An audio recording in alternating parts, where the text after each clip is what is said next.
So there we go. Right, human factors, everybody. Certainly an important aspect of complex systems and complex programs. Here we go.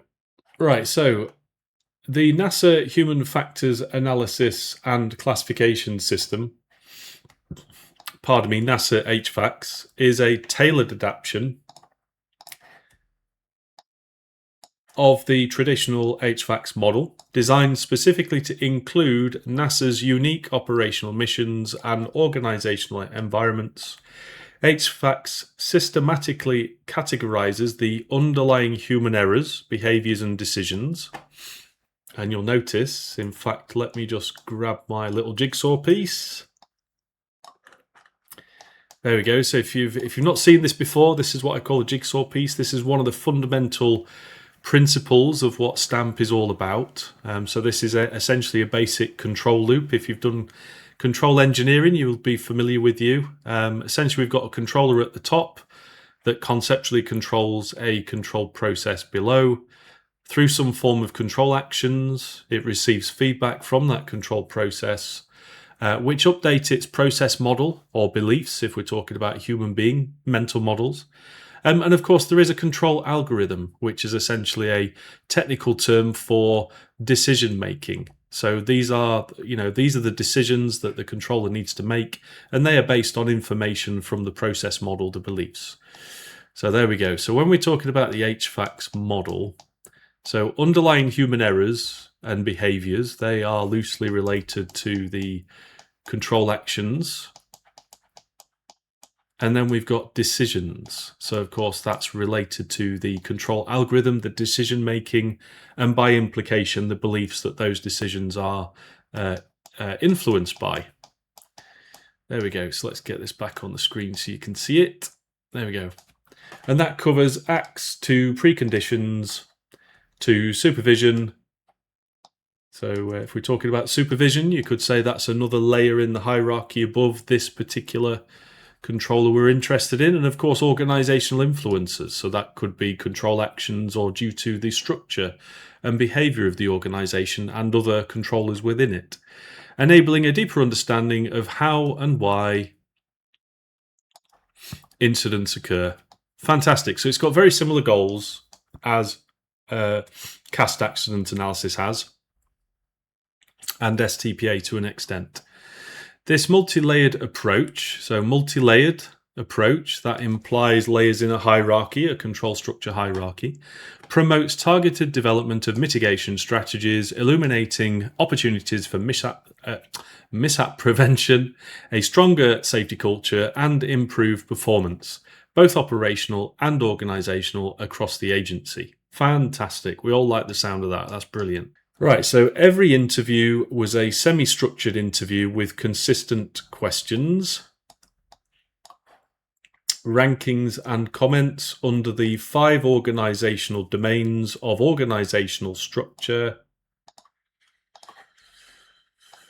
culture, communication, team dynamics, and decision making. Now you'll notice, and if you recall, if you go back to some of my earlier live streams, I think it was in the first 10 when we were talking about the early sections of this report. So if I just jump across to here, when we first started talking about it, section 1, 2, and 3, I think during those sections we touched on these criteria and how closely they matched the CAST accident analysis, with some notable gaps. And of course, decision making is very much part of this element of a control loop. Excuse me. So there is some overlap with HFACS, but HFACS looks at things from a different perspective, a more constrained perspective than STAMP, STPA, and CAST does. Interviews occurred from April 2025 through to July 2025. So they did April, May, June, July, 4 months, 66 interviews, and writing a report and doing their normal full-time job. These people they must have been working a lot of hours, a lot of stress. Mapping of narrative interview evidence into the NASA HFACS framework highlights the presence of human factors. The overall analysis of interview statements considers preconditions, Uh, supervision, organizational tiers. The acts tiers is not included. Oh, that's interesting. Given this process is a process analysis versus an event analysis, as typically found in a traditional HF investigation report. That is interesting. That is interesting. Why would they do the process analysis as opposed to an event analysis? Maybe they explain that in the later sections. But again, this is interesting because there is a bit of an alignment between STPA and CAST analysis. So CAST is the accident analysis method based on STAMP, and it focuses on a particular event and the specific contributory control actions that led to the accident or loss and the control structure that allowed that. Whereas STPA, system theoretic process analysis, looks at all of the different unsafe control actions that can lead to one or many losses. So it's a much broader, bigger analysis than CAST is. CAST is very focused. But of course, you can use the principles of STPA to supercharge your CAST analysis. And I can show you the details of that in the live workshop. So if you want to join the waiting list for that, I've included a link in the description. NASA HFACS, four hierarchical tiers exist. There we go. So the word hierarchy is in there, everybody. Hierarchy. Within the HFACS model, each representing a different level of human influence. 3 of the 4 tiers were assessed. So 3 out of 4 tiers were assessed for their role in the Starliner crew flight test analysis. The figure below shows the 4 HFACS tiers and their associated subcategories, highlighted which were found to be present from the interviews. Right, figure 77, NASA HFACS tier descriptions with subcategories highlights. So before I go down there, what I'm going to do is I'm going to grab my little jigsaw piece and I'm going to put it right next to it so we can see how there is an alignment or some gaps. So first off, ACTS. Let me get it on the screen. It's a bit difficult to see there, isn't it? There we go. Let's put it like that. Right. So first tier, and there's 4 tiers, 1, 2, 3, 4. So the first tier of HFACS, the NASA version, we've got behavioural omissions and commissions committed by an individual or a team. So that sounds very much like control actions to me. So in fact, there's another slide I need that I prepared earlier. Where is it? Where is it? There it is. That's the one I wanted. Right. Come over here. Let's go down here.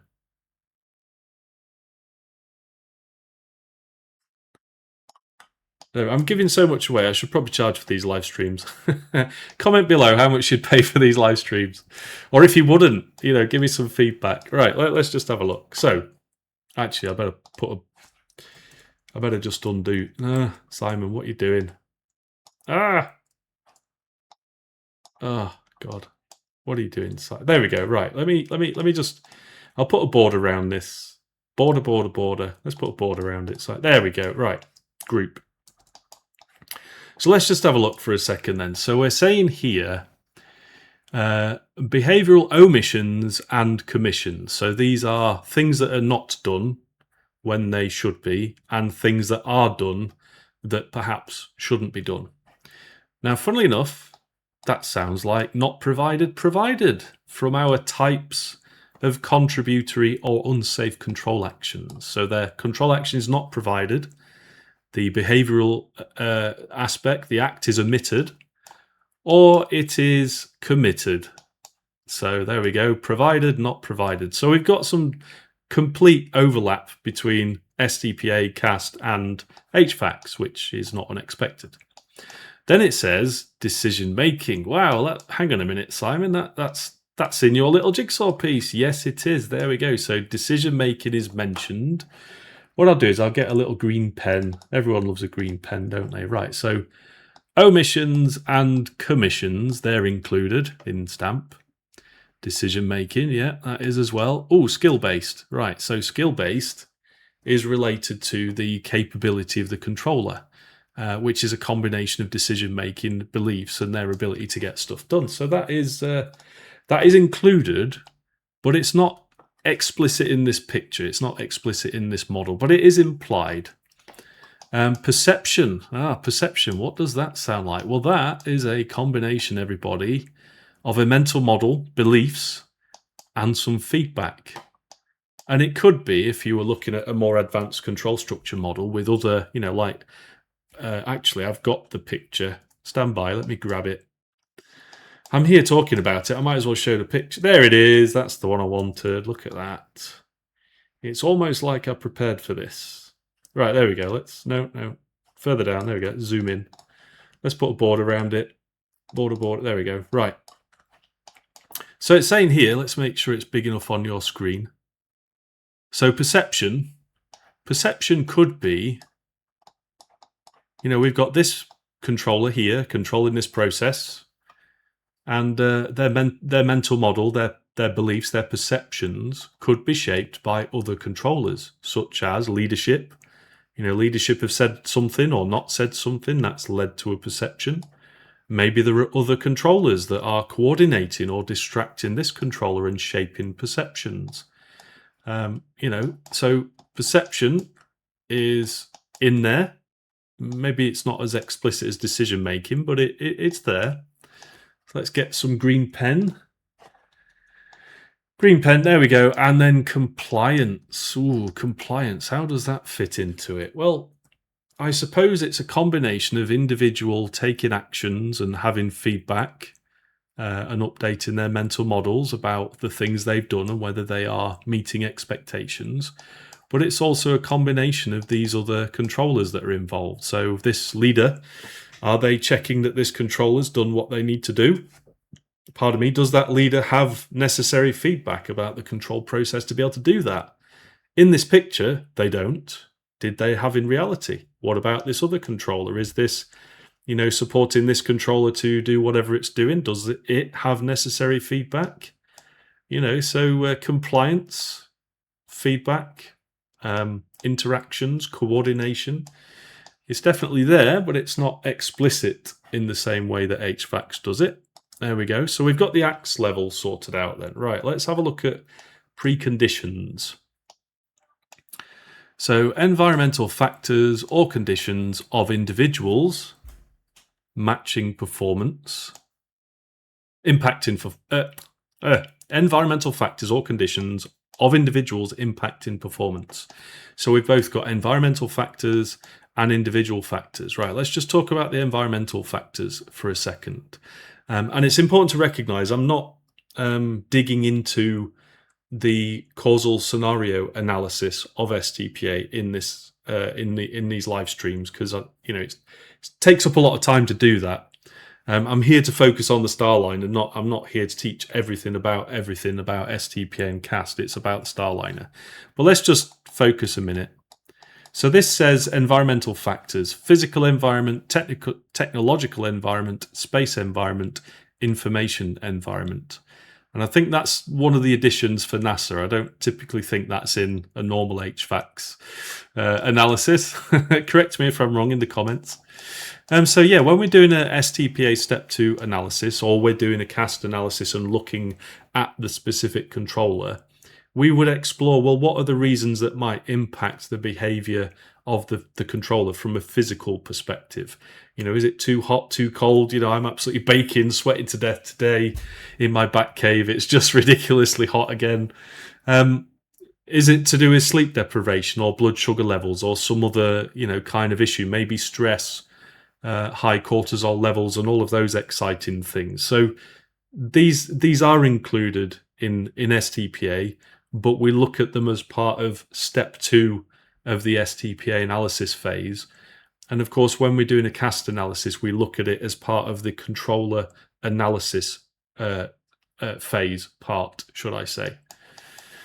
So yeah, we do all of those if you want to. Technological environment and information environment. Again, that's related to the couple of things.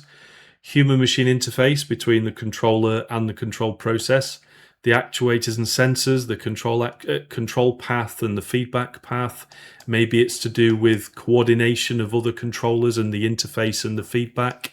Maybe it's to do with the technology itself, you know, the type of technology, how it's manufactured. And of course, if we're talking about an information environment, this is about information flows around the control structure and how it influences the mental model, the beliefs of the human and their decision making. So yeah, it's in there. It is mentioned. So we've got greens on all of those. I really should cut this into a separate video, HFACS versus STPA and CAST. Maybe I should do. Comment below. Tell me if you'd think that would be helpful, chopping this video down and including it as part of a separate video.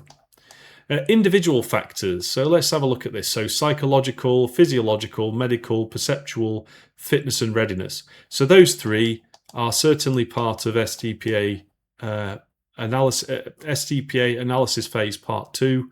So when we explore the specific controller and the impacts upon it. In the guidebook, the handbook, it's not necessarily as explicit as this. It is implied.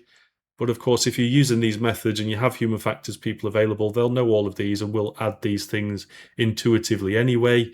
Just like if you had an FMEA expert or a physics of failure expert, they would enrich the STPA analysis phase part 2, STPA step 4, you might know it as. So yeah, they're all in there. In terms of perception, that's a combination of mental models, decision making and feedback, sensory feedback, or the provision of information from others or human machine interfaces, for example. So yeah, that's all in there. Supervision then, let's have a talk about supervision. So this is not necessarily about the direct controller.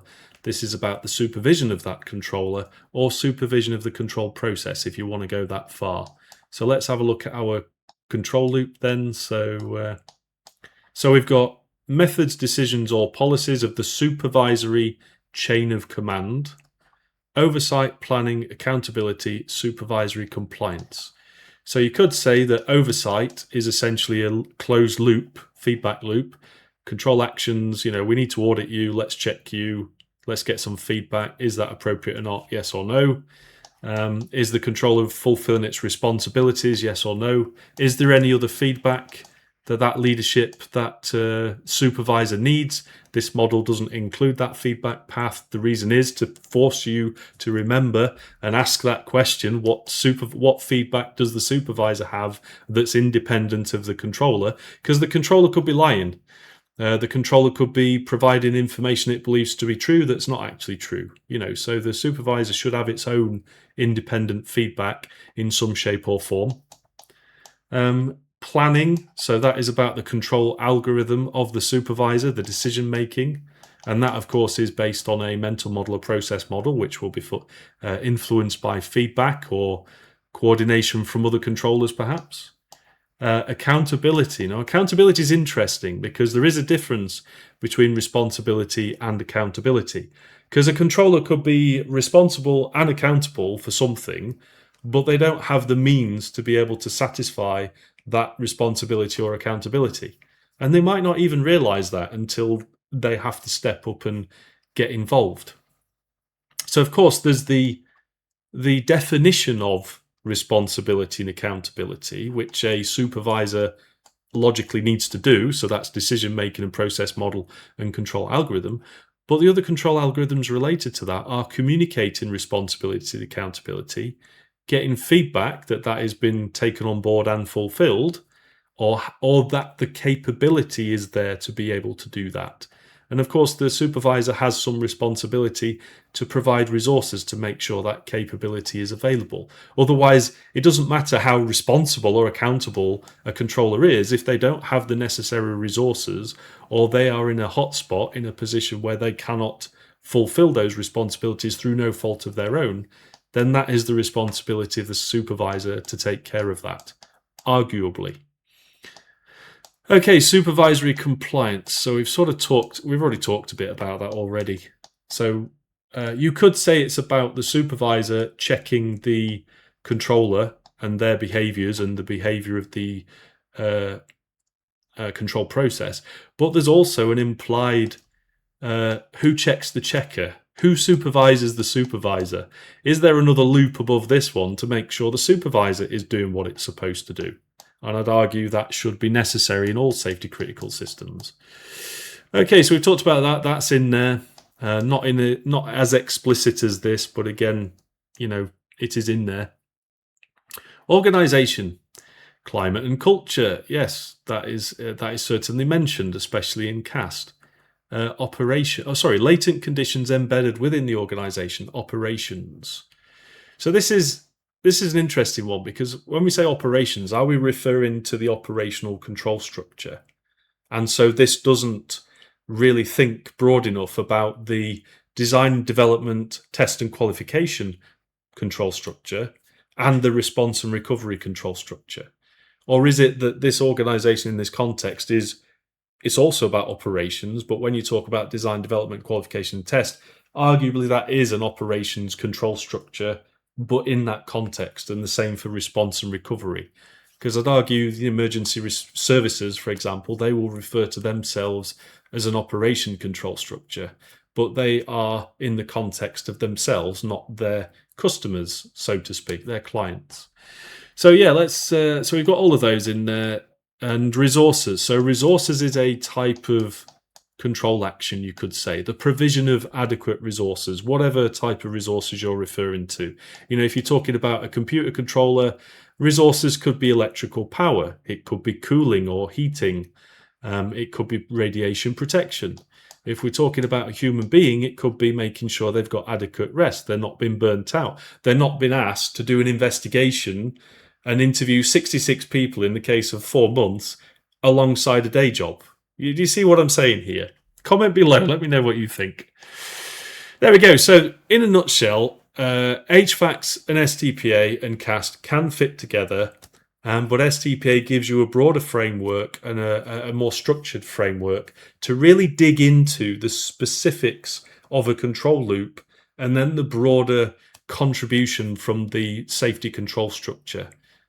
So again, if you're already using HFACS, you will love to use STPA as well. The only little thing I would caution is the focus on, what do they call it?